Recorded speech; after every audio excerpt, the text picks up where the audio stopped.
Hello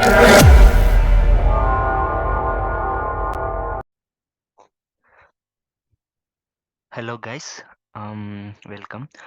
so ఈ వీడియోలో how to prepare for interview అంటే మనం ఒక ఇంటర్వ్యూకి ఎలా ప్రిపేర్ అవ్వాలి అండ్ ఆ ఇంటర్వ్యూలో మనకు మోస్ట్ ఫ్రీక్వెంట్ అండ్ రిలవెంట్గా అడిగే క్వశ్చన్స్ ఎలాంటివి అనే దాని మీద ఎక్స్ప్లెయిన్ చేస్తాను. సో చాలామంది ఏంటంటే మనకి ఇంటర్వ్యూలో ఏ టైప్స్ ఆఫ్ క్వశ్చన్స్ అడుగుతారు, సో ఇంటర్వ్యూకి ఎలా ప్రిపేర్ అవ్వాలి అనే ఆ బేసిక్ నాలెడ్జ్ లేక చాలామంది స్ట్రగుల్ అవుతూ ఉంటారు. సో వాటన్నిటిని ఓవర్కమ్ చేయడానికి సో ఈ వీడియోలో ఏ టైప్స్ ఆఫ్ క్వశ్చన్స్ వస్తాయి అండ్ వాటికి ఏ టైప్ ఆఫ్ ఆన్సర్స్ ఇస్తే మనకు పాజిటివ్ ఇంప్రెషన్ క్రియేట్ అవుతుంది అనే దాని మీద డిస్కస్ చేసి మీకు ఎక్స్ప్లెయిన్ చేస్తాను. సో మనం ఏదైనా ఇంటర్వ్యూకి వెళ్ళడానికంటే ముందు మనకు రెజ్యూమ్ అనేది వెరీ ఇంపార్టెంట్ కాబట్టి సో ఆ రెజ్యూమ్ ఎలా ప్రిపేర్ చేసుకోవాలి అనేది నేను ప్రీవియస్ వీడియోలో మీకు క్రియేట్ చేసి చూపించాను. సో ఆ వీడియో చూసి మీరు మంచి రెజ్యూమ్ అనేది ప్రిపేర్ చేసుకోవచ్చు. అండ్ అలాగే ఇందులో సో మీకు ఇంకా వేరే ఏదైనా నాలెడ్జ్ ఇంకా ఏవైనా వీడియోస్ కావాలనుకుంటే ఈ ఛానల్ని సబ్స్క్రైబ్ చేసుకోండి. అలాగే మీ ఫ్రెండ్స్తో కూడా షేర్ చేయండి. So coming into the topic. So first question మనకు అడిగేది ఏంటంటే tell me about yourself. So ఇది బేసిక్గా ఫ్రెషర్కైనా ఎక్స్పీరియన్స్కైనా ఖచ్చితంగా అడిగే one of the important question వచ్చేసి tell me about yourself. ఎందుకంటే మన గురించి కంప్లీట్గా మన ఇంటర్వ్యూకి ఏది తెలియదు కాబట్టి ఒక బేసిక్ ఇంట్రడక్షన్ అనేది మనం స్టార్టింగ్లో ఇవ్వాలన్నమాట. అలాగే మనల్ని ఇంటర్వ్యూ చేసే ఇంటర్వ్యూర్ కూడా ఖచ్చితంగా వాళ్ళ ఇంట్రడక్షన్ అనేది చెప్తాడు. For example, I am so and so, so I am working from these many years, so I have this much experience, I am specialized in these skills like Java, Spring Boot ఇలాగనమాట. So same వేలో as a ఫ్రెషర్గా so explain about yourself and family, అలాగే brief educational details. So ఇలా mention చేసేలాగా మనం introduction అనేది prepare అవ్వాలన్నమాట. ఇది మెయిన్లీ మనకు 1.5 మినిట్ నుంచి 2 మినిట్స్ వరకు మనం ఇంక్లూడ్ చేయొచ్చు. అండ్ దీన్ని ఇంటర్వ్యూకెళ్ళడానికంటే మనం ముందే ప్రిపేర్ అయ్యి వెళ్ళడం అనేది వెరీ ఇంపార్టెంట్ అనమాట. ఎందుకంటే అక్కడికెళ్ళి ఆన్ స్పాట్ థింక్ చేసే కంటే, మనం ఇలా ఇంట్రడక్షన్ అనేది బేసిక్ కామన్ థింగ్ కాబట్టి, మనం ముందే ప్రిపేర్ అయ్యి వెళ్ళడం వల్ల మనకి ఇంటర్వ్యూలో చాలా కాన్ఫిడెంట్‌గా చెప్పొచ్చు. అలాగే వాళ్ళు ఫస్ట్ అడిగే క్వెషన్ ఇదే కాబట్టి, ఇది మనం ఎంత కాన్ఫిడెంట్‌గా మనం ఇంటర్వ్యూయర్‌కి చెప్తామో, అంత మనకు పాజిటివ్ ఇంప్రెషన్ వస్తుంది. ఎందుకంటే మనకు always first impression is the best impression కాబట్టి, సో ఫస్ట్ మనం ఇంట్రడక్షన్ ఇచ్చేటప్పుడే సో మనం ఎంత కాన్ఫిడెంట్‌గా అండ్ ఎంత ఫ్లూయెంట్‌గా చెప్తామో మన గురించి, సో అది అంత ఎఫెక్టివ్‌గా వర్క్ అవుతుందనమాట. For example, my name is so and so and I am studying BTech some this one and my family is this my ఇలాగ ఒక డీటెయిల్స్ చెప్పిన తర్వాత I have these strengths, weaknesses and my technical skills are this. Apart from this my hobbies and interests అనేసి ఇలా ఒక particular ప్యాటర్న్‌లో మనకు చాలా ప్యాటర్న్స్ ఉంటాయి. సో ఏ ప్యాటర్న్ అయినా సరే 1.5 మినిట్ నుంచి 2 మినిట్ వరకు మనం ఎక్స్‌ప్లెయిన్ చేసేలాగా ఇంట్రడక్షన్ అనేది మనం ప్రిపేర్ అవ్వాలి. సో నెక్స్ట్ వచ్చేసి ప్రాజెక్ట్ రిలేటెడ్ క్వెషన్స్. సో మనం యాజ్ ఎ ఫ్రెషర్‌గా మనం కొన్ని ప్రాజెక్ట్స్ చేసి ఉంటాం. ఇట్స్ ఎయిదర్ మనం ఏ బ్రాంచ్ అయినా అయ్యుండొచ్చు. మెకానికల్ బ్రాంచ్ అవ్వచ్చు, సివిల్ బ్రాంచ్ అవ్వచ్చు, ఏ బ్రాంచ్ అయినా కూడా మనం ఏదో ఒక ప్రాజెక్ట్‌లో వర్క్ చేసుంటాం. లేదా మనం ఏదైనా ఆహ్, ఇంటర్న్‌షిప్ అయినా చేసి ఉంటాం. సో, అలా ప్రాజెక్ట్ అయినా మనం చేసిన ఇంటర్న్‌షిప్ అయినా మనం రెజ్యూమేలో ప్రిపేర్ చేసుకున్న దాని మీద మాక్సిమం వాళ్ళు అడిగే క్వెషన్స్ ఉంటాయి. ఫర్ ఎగ్జాంపుల్, మనం ఒక ఆహ్, ఏదైనా అప్లికేషన్ క్రియేట్ చేసి ఉంటాం. సో, ఆ అప్లికేషన్‌లో మన రోల్ ఏంటి? అంటే మీరు ఒక ఇండివిడ్యువల్ కంట్రిబ్యూటర్ అయ్యారా? లేదా ఆ ప్రాజెక్ట్ అంతటికి మీరు టీమ్ లీడ్‌గా వర్క్ చేసారా?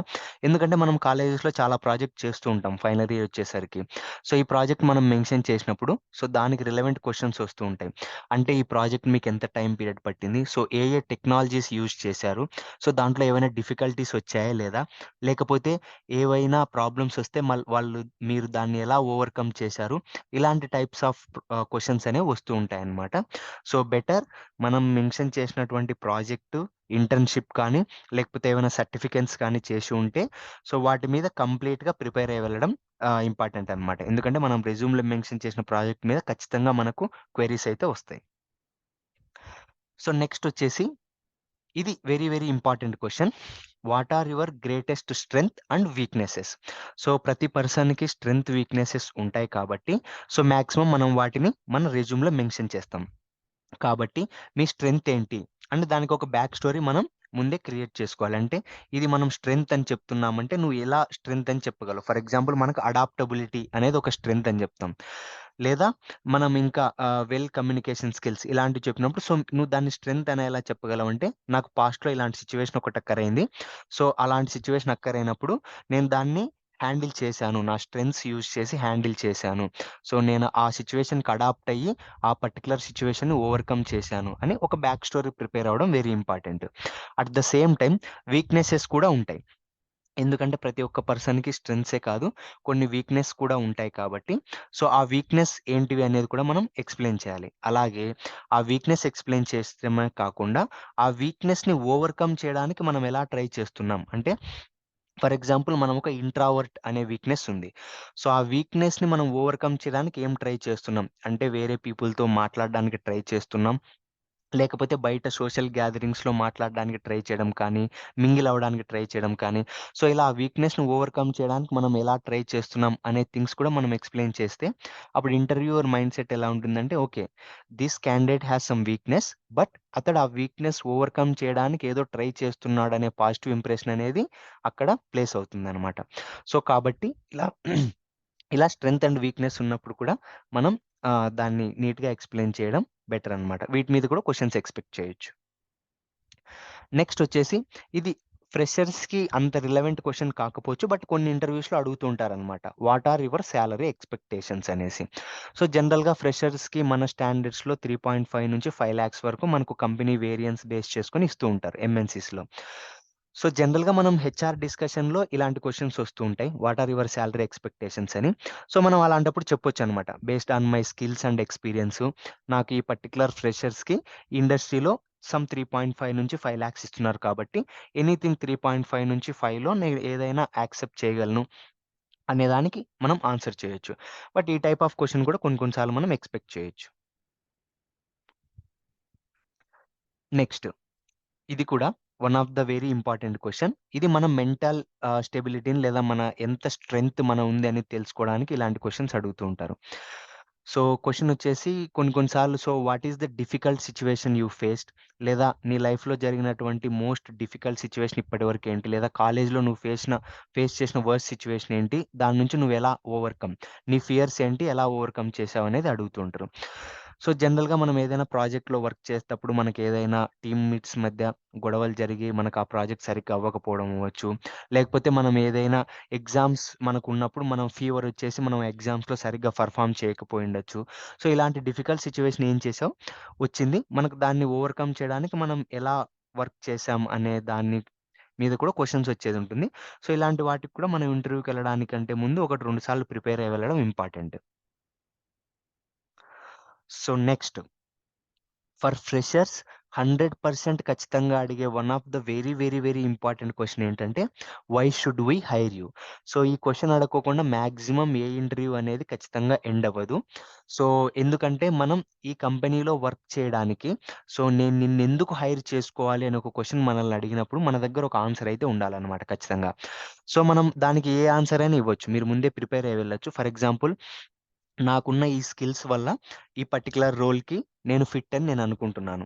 లేకపోతే నేను ఎటువంటి డెడ్‌లైన్స్ ఉన్నా అంటే ప్రాజెక్ట్ ఎలాంటి కరెక్ట్ టైమ్‌కి ఫినిష్ చేయాలి అని అన్నప్పుడు సో, నాకు ఆల్రెడీ ప్రీవియస్ ఎక్స్‌పీరియన్స్ ఉంది కాబట్టి కాలేజెస్‌లో ఇలాంటి ప్రాజెక్ట్స్ మీద వర్క్ చేసి సో, నేను అలాంటి అచీవ్ చేయగలను. లేదు నేను కొత్త కొత్త టెక్నాలజీస్ నేర్చుకోవడం అలాంటి వాటిలో ఇంట్రెస్ట్ చూపిస్తాను. అలాగే నాకు ఏవైనా చేంజెస్ వచ్చినా కూడా నేను ఈజీగా పిక్ చేసుకుంటాను. వాటితో పాటు వర్క్ చేయగలను. కాబట్టి నన్ను మీరు హైర్ చేసుకోవచ్చు. అండ్ నా టెక్నికల్ స్కిల్స్ అలాగే కమ్యూనికేషన్ స్కిల్స్‌ని బేస్ చేసుకొని మీరు నన్ను హైర్ చేసుకోవచ్చు. ఇలా మనం ఏవైనా రీజన్స్ ఇచ్చేసి వై షుడ్ వై హైర్ అన్నప్పుడు ఖచ్చితంగా కాన్ఫిడెంట్‌గా చెప్పాలి అసలు. నన్ను మీరెందుకు హైర్ చేసుకోవాలి అనే దానికి మనం ఒక స్ట్రాంగ్ ఆన్సర్ మనం ఏదైనా ఒక టెంప్లేట్‌లో ఇచ్చామంటే ఖచ్చితంగా ఇది చాలా పాజిటివ్ ఇంప్రెషన్ క్రియేట్ చేస్తుంది. అండ్ ఈ ఆన్సర్ ఎంత కాన్ఫిడెంట్‌గా చెప్తామో మనకు ఇంటర్వ్యూలో గెట్ ఆన్ అవ్వడానికి అంత కాన్ఫిడెన్స్ మనకు మనం మన ఇంటర్వ్యూయర్‌కి ఇవ్వొచ్చనమాట. అంత పాజిటివ్ నోట్. సో, డెఫినిట్‌గా మీరు ఈ క్వెషన్‌కైతే ఖచ్చితంగా ప్రిపేర్ అయ్యి వెళ్ళాలి. అండ్ ఒకటికి 2 సార్లు దీన్ని ప్రాక్టీస్ చేసుకొని వెళ్ళడం better. So, next one of the important question అలాగే ఎక్కువ మందిని అడిగేదేంటంటే, మీ ఫ్యూచర్ ప్లాన్స్ ఏంటి అని తెలుసుకోవాలని ఉంటుందనమాట. For example if we hire you నిన్నిప్పుడు హైర్ చేసుకుంటే నెక్స్ట్ 5 ఇయర్స్‌లో నీ గోల్ ఏంటి? నీ కెరియర్ గోల్ ఏంటి? అంటే నీ రోల్స్ ఏమైనా చేంజ్ అవ్వాలనుకుంటున్నావా? అంటే ఇప్పుడు మనం నార్మల్ ఫ్రెషర్‌గా జాయిన్ అవుతాం. అక్కడి నుంచి నువ్వు టీమ్ లీడ్ అవ్వాలనుకుంటున్నావా? మేనేజర్ అవ్వాలనుకుంటున్నావా? నెక్స్ట్ 5 ఇయర్స్‌లో నువ్వు టెక్నాలజీస్ నేర్చుకుందాం అనుకుంటున్నావు? సో, ఈ పర్టిక్యులర్ క్వెషన్ వల్ల ఏమవుతుందంటే మన మెంటాలిటీ అర్థం చేసుకోవడానికి క్వెషన్ అడుగుతారనమాట. ఫర్ ఎగ్జాంపుల్ మనం కొత్త కొత్త టెక్నాలజీస్ నేర్చుకోవడానికి ఎంతూసియాస్టిక్‌గా ఉన్నామా లేదా? సో, ఇలాంటి థింగ్స్ టెస్ట్ చేయడానికి నెక్స్ట్ 5 ఇయర్స్‌లో నువ్వు ఎలా నీ రోల్ ఉండాలనుకుంటున్నావు? ఎంత అప్‌గ్రేడ్ అవ్వాలనుకుంటున్నావు? అనేలాగుంటుంది కాబట్టి, సో, ఈ క్వెషన్ గూడా వెరీ ఫ్రీక్వెంట్‌గా అడుగుతుంటారు. దీనికి కూడా ప్రిపేర్ అయ్యి వెళ్ళడం very very common and very important.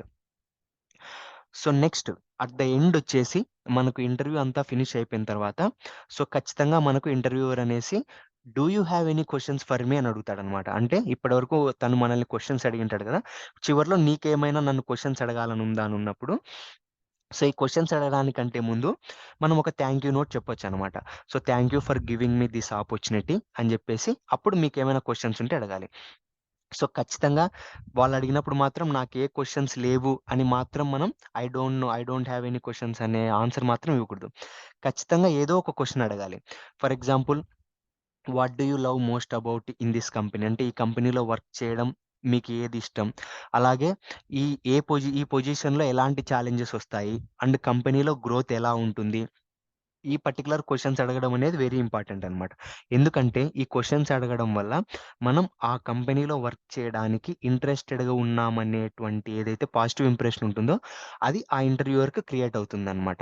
So, ఇలా మనం ఏదైనా ఎందుకంటే మనం స్టార్టింగ్‌లో ఎలాగైతే ఇంట్రడక్షన్ మనకు వెరీ వెరీ ఇంపార్టెంటో అలాగే మనకు చివర్లో ఎక్కడైతే మనం ఇంటర్వ్యూ క్లోజ్ చేస్తున్నామో, ఆ పార్ట్‌లో గూడా మనం పాజిటివ్ ఇంప్రెషన్ క్రియేట్ చేయడం మనకి ఇంపార్టెంట్ కాబట్టి, సో, చివర్లో do you have any questions అన్నప్పుడు ఖచ్చితంగా ఈ 1 ఆర్ 2 క్వెషన్స్ మీరు ప్రిపేర్ అయ్యి వెళ్ళండి. ఆ కంపెనీ గురించి మీరేదైనా తెలుసుకోవాలనుకున్నా, ఏ టెక్ స్టాక్ మీరు అంటే ఏ టెక్నాలజీస్ జావా యూజ్ చేస్తున్నారా? పైథానా? సో, ఇలాంటి టెక్నాలజీస్ యూజ్ చేస్తున్నారా? అనే క్వెషన్స్ కూడా మనం అడగొచ్చనమాట. And one more important thing మనం ఇందాక డిస్కస్ చేసుకున్న అన్ని టాపిక్స్‌లో మనకేదైనా ఒకటి తెలీదు. ఫర్ ఎగ్జాంపుల్ మీరు టెక్నికల్ వైస్ ఉన్నారు. మీరు ఎస్‌క్యూఎల్‌లో ఒక క్వెషన్ అడిగారు మిమ్మల్ని. ఆ క్వెషన్ ఆన్సర్ మీకు తెలీదు. అప్పుడు మనం సింపుల్‌గా ఐ డోంట్ నో అని చెప్పకుండా సో, ఎలా చెప్పాలంటే ఐ డోంట్ నో బట్ నేను if I get some time I will learn that. అంటే ఎలా చెప్పాలంటే నాకు తెలీదు బట్ స్టిల్ నాకు టైం దొరికినా లేదా ఇంటర్వ్యూ అయిపోయిన తర్వాత నేను టైం వీలు చూసుకొని ఆ పర్టిక్యులర్ కాన్సెప్ట్ నేర్చుకుంటాను అనే టైప్‌లో మనం ఆన్సర్ చెప్పాలనమాట. For example I don't know about this but I will go through that concept and will learn. So, అలాగనమాట. లేదా I I know about this concept but currently I couldn't recall or recollect. ఇలాగ చెప్తే so, నాకు ఆ concept తెలుసు but నేను దాన్ని recollect చేసుకోలేకపోతున్నాను అని ఇలా మనం ఆన్సర్స్ చెప్పడం వల్ల ఏమవుతుందంటే ఓకే. ఈ కాన్సెప్ట్ తెలియకపోయినప్పటికీ గూడా ఇతను ఈ కాన్సెప్ట్ నేర్చుకోవడానికి సో, ఇంట్రెస్టెడ్‌గా ఉన్నాడనేటువంటి ఆ పాజిటివ్ మైండ్‌సెట్ అనేది క్రియేట్ అవుతుందనమాట. సో, ఈ పర్టిక్యులర్ థింగ్స్ అన్నీ ఫాలో అయితే మాక్సిమం ఈ టైప్స్ ఆఫ్ క్వెషన్సే వస్తూ ఉంటాయన్నమాట. మనకి ఇంకా ఇందులో టెక్నికల్ క్వెషన్స్ గురించి నేను మీకు మెన్షన్ చేయలేదు. సో, ఎందుకంటే ఈచ్ టెక్నాలజీ డిఫరెంట్ అన్నమాట. కొందరు టెక్నాలజీస్ జావా ఇంక్లూడ్ చేస్తారు. కొందరు పైథాన్ ఇంక్లూడ్ చేస్తారు. కొందరు డెవాప్స్, కొందరొచ్చేసి PL/SQL డెవలపర్, SQL డెవలపర్ ఇలా డిఫరెంట్ టెక్నాలజీస్ ఉంటాయి. సో, ఆ టెక్నాలజీ సంబంధించిన క్వెషన్స్ వేరే ఉంటాయి. సో, అందుకని ఆ క్వెషన్స్ ఇందులో డిస్కస్ చేయలేదు. బట్ వాటి మీద నేను సెపరేట్ ఇంకో వీడియో చేస్తాను. బట్ ఈ పర్టిక్యులర్ ఇక్కడ క్రియేట్ చేసినటువంటి ఈ వీడియోలో సో, మనం జనరల్ క్వెషన్స్ అంటే ఈ క్వెషన్స్ ఇలాంటివి కూడా అడుగుతారు అని మనకు చాలా మందికి తెలీదనమాట ఇంటర్వ్యూస్‌లో. సో, అందుకని అలాంటి క్వెషన్స్ నేనిక్కడ మీకు మెన్షన్ చేశాను. సో, ఈ క్వెషన్స్ ప్రిపేర్ అవ్వండి. అండ్ మీరు ఇంటర్వ్యూకెళ్ళడానికంటే ముందు ఒకసారి ఇలాంటి క్వెషన్స్ మీరు మాక్ ప్రాక్టీస్ చేయండి. అంటే ఒక మిర్రర్ ముందు నిల్చొని ఈ క్వెషన్ అడిగితే మనం ఎలా ఆన్సర్ ఇవ్వాలి? లేకపోతే మీ ఫ్రెండ్స్ ఎవరైనా ఉంటే వాళ్ళని క్వెషన్ అడిగి మీరు ఆన్సర్ చెప్పండి. మీరు కరెక్ట్‌గా సెంటెన్స్ ఫార్మ్ చేస్తున్నారా లేదా అనేది మీకే అర్థమవుతుందనమాట. సో, ఇలా మీరు ఒకటికి 2, 3 సార్లు ఒకసారి ప్రాక్టీస్ చేసి ఇంటర్వ్యూ కంటే ముందు వెళ్తే ఫస్ట్ ఆఫ్ ఆల్ మీకు కాన్ఫిడెన్స్ అనేదొస్తుంది. తర్వాత క్వెషన్స్ ఫార్మాట్ అనేది అర్థమవుతుంది. అలాగే సెంటెన్సెస్ అనేది ప్రాపర్‌గా మనం ఎక్స్‌ప్లెయిన్ చేస్తామనమాట. సో, ఇలాంటివుంటే మాక్సిమం మనం 80-90% ఇంటర్వ్యూస్ అనేవి ఈజీగా మనం సాల్వ్ చేయొచ్చనమాట. సో, ఐ హోప్ ఈ పర్టిక్యులర్ వీడియో మీకు చాలా హెల్ప్ చేస్తుందని అనుకుంటున్నాను. సో, ఇలాంటి ఇంకా వీడియోస్ కోసం మీరు ఈ ఛానెల్‌ని సబ్స్క్రైబ్ చేసుకోండి. అలాగే మీ ఫ్రెండ్స్‌కి కూడా షేర్ చేయండి. ఎందుకంటే చాలామంది ఈ టైప్స్ ఆఫ్ క్వెషన్స్ అడుగుతారని ఇంటర్వ్యూస్‌కి చాలా భయపడుతుంటారు. వాళ్ళకిది చాలా యూజ్‌ఫుల్ అవుతుందనమాట. Okay. So, thank you and all the best. Thank you.